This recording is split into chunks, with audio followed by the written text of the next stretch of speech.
आइए अब इसी क्रम में हम विस्तार से हम और आप एक बात की जानकारी लेते हैं कि यीस्ट पाउडर एक चुटकी मिलाकर आप ये इस यीस्ट पाउडर आता है, यीस्ट पाउडर, इसको आप मैदा में मिलाइए, एक चुटकी या दो चुटकी 1 केजी में मिलाइए। तो क्या होता है इस चीज को आप लोग हम और आप समझने की कोशिश करते हैं। 1 किलो मैदा में थोड़ी सी मात्रा में 2 चुटकी इस पाउडर मिलाकर गूंथ लीजिए। आप 2 घंटे के बाद क्या देखते हैं जो आपके सामने होगा, जो मैदा होता है, गुथे हुए मैदा फूला हुआ आप पाएंगे, उसमें फूल जाएगा वो, जैसे बैलून वगैरह फूलता है ना, उसी टाइप से वो फूलेगा वो। इसका मतलब ये हुआ कि यीस्ट तीव्रता से जनन करके श्वसन के दौरान कार्बन डाइऑक्साइड उत्पादित करते हैं। क्या करते हैं? यीस्ट तीव्रता से जनन करके श्वसन के दौरान कार्बन डाइऑक्साइड उत्पादित करते हैं और गैस के बुलबुले खमीर वाले मैदे का आयतन बढ़ा देते हैं। और यह बेकिंग उद्योग में यीस्ट का उपयोग का आधार है, जिससे ब्रेड, पेस्ट्री एवं केक बनाए जाते हैं। यह आसान सा फार्मूला है बनाने के लिए। अब ये सूक्ष्म जीव जो होते हैं, ये आप चलिए सूक्ष्म जीव जो होते हैं, ये सूक्ष्म जीव की हम बात करते हैं, हम और आप। इसका वाणिज्यिक उपयोग देखिए आप क्या होता है। वाणिज्यिक उपयोग, इसका वाणिज्यिक उपयोग को जानिए कि क्या चीज होता है। सूक्ष्म जीव का वाणिज्यिक उपयोग क्या चीज है, इस चीज को समझे। बड़े स्तर पर अल्कोहल, शराब, एसिटिक एसिड के उत्पादन में सूक्ष्म जीवों का उपयोग किया जाता है। जौ, गेहूं, चावल एवं फलों के रस में उपस्थित प्राकृतिक शर्करा में यीस्ट द्वारा अल्कोहल एवं शराब का उत्पादन किया जाता है। यह गंध अल्कोहल की है, जो चीनी के अल्कोहल में परिवर्तित होने के कारण होता है। चीनी के अल्कोहल में परिवर्तन की यह प्रक्रिया किण्वन अथवा फर्मेंटेशन कहलाता है। क्या कहलाता है? किण्वन, किण्वन कहलाता है या फर्मेंटेशन कहलाता है। तो इस चीज को अब जानिए कि इसका आविष्कार हुआ होगा, किसी ने इस पर गहन क्या कहते हैं कि गहन इस पर अध्ययन किए होंगे।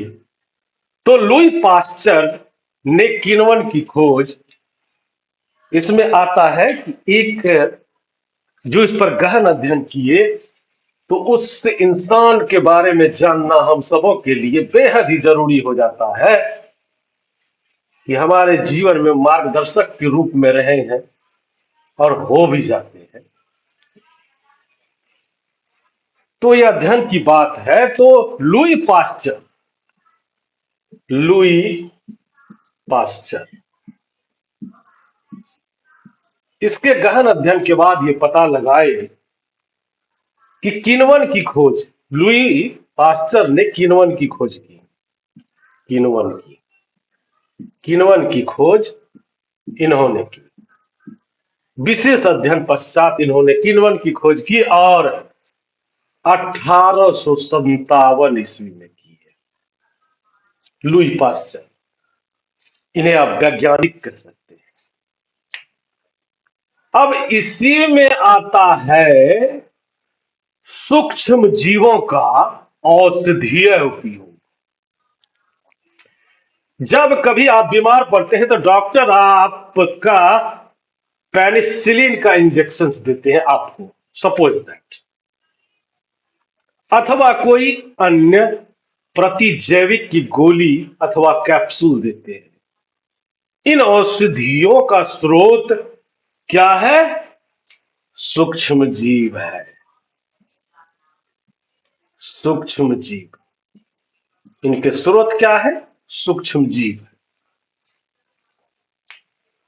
तो सबसे बड़ी बात है कि ये बीमारी पैदा करने वाले सूक्ष्म जीवों को नष्ट कर देती है अथवा उनकी वृद्धि को रोक देती है। इस प्रकार का औषधि को प्रतिजैविक क्या कहते हैं? प्रतिजैविक। प्रतिजैविक या अंग्रेजी में इसे एंटीबायोटिक कहते हैं। एंटीबायोटिक कहते हैं, एंटीबायोटिक कहा जाता है इन्हें। इस प्रकार की औषधि को प्रतिजैविक अथवा एंटीबायोटिक कहते हैं। आजकल जीवाणुओं और कवक से अनेक प्रतिजैविक औषधियों का उत्पादन हो रहा है। स्ट्रेप्टोमाइसिन, टेट्रासाइक्लिन और एरिथ्रोमाइसिन सामान्य रूप से उपयोग किए जाने वाली प्रतिजैविक है, जिन्हें कवक एवं जीवाणु से उत्पाद किया जाता है। किसी विशिष्ट प्रकार का सूक्ष्मजीव का संवर्धन करके प्रतिजैविक का उत्पादन किया जाता है, जिन्हें अनेक रोगों की चिकित्सा में उपयोग में लाया जाता है। 1929 ईस्वी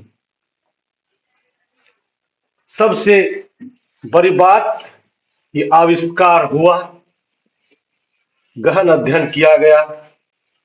तो गहन अध्ययन जब हुआ तो 1929 ईस्वी में एक बार यदि एक चीज पर नजर डाली जाए तो 1929 ये ईस्वी ठीक है। 1929 ईस्वी में यदि हम चलते हैं तो अलेक्जेंडर फ्लेमिंग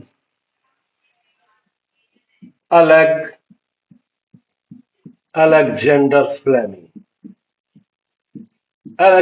फ्लेमिंग इस समय के वैज्ञानिक हुए, एक जिन्होंने जीवाणु रोगों से बचाव हेतु संवर्धन पर प्रयोग कर रहे थे।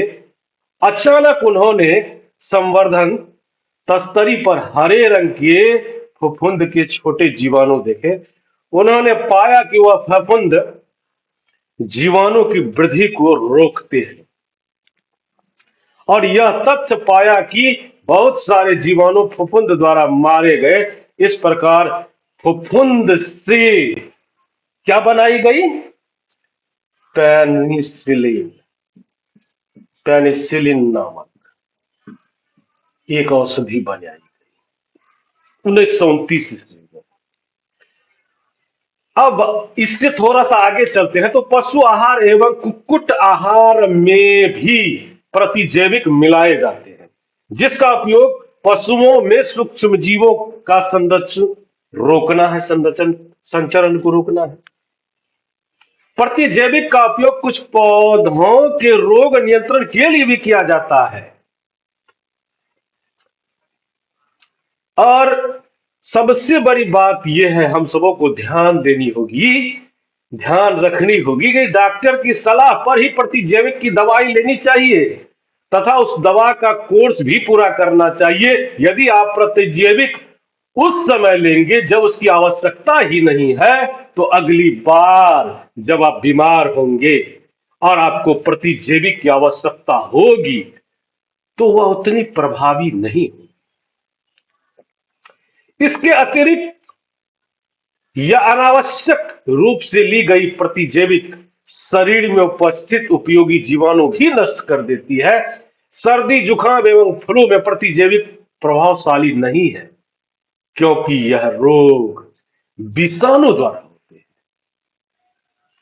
अब इसी बात से थोड़ा सा आगे चलते हैं हम लोग।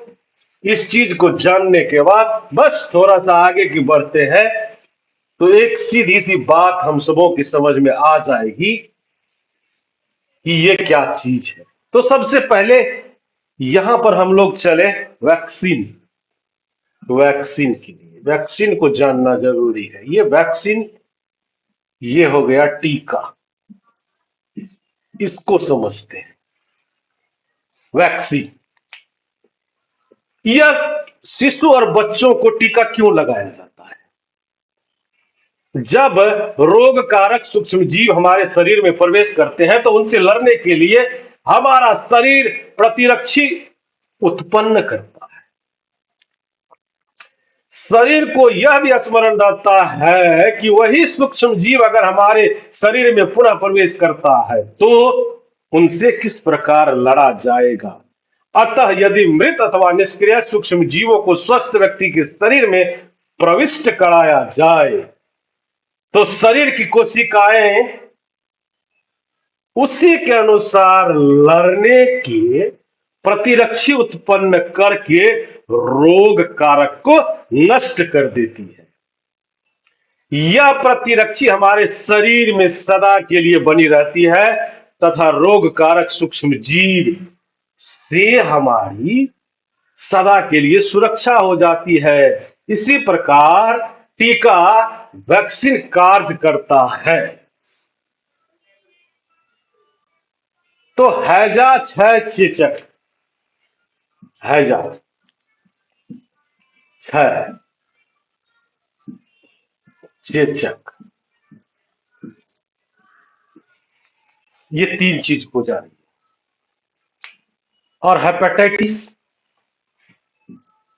हेपेटाइटिस, ये 4 चीज को जानिए थोड़ा सा विस्तार से, हम लोग जानते हैं।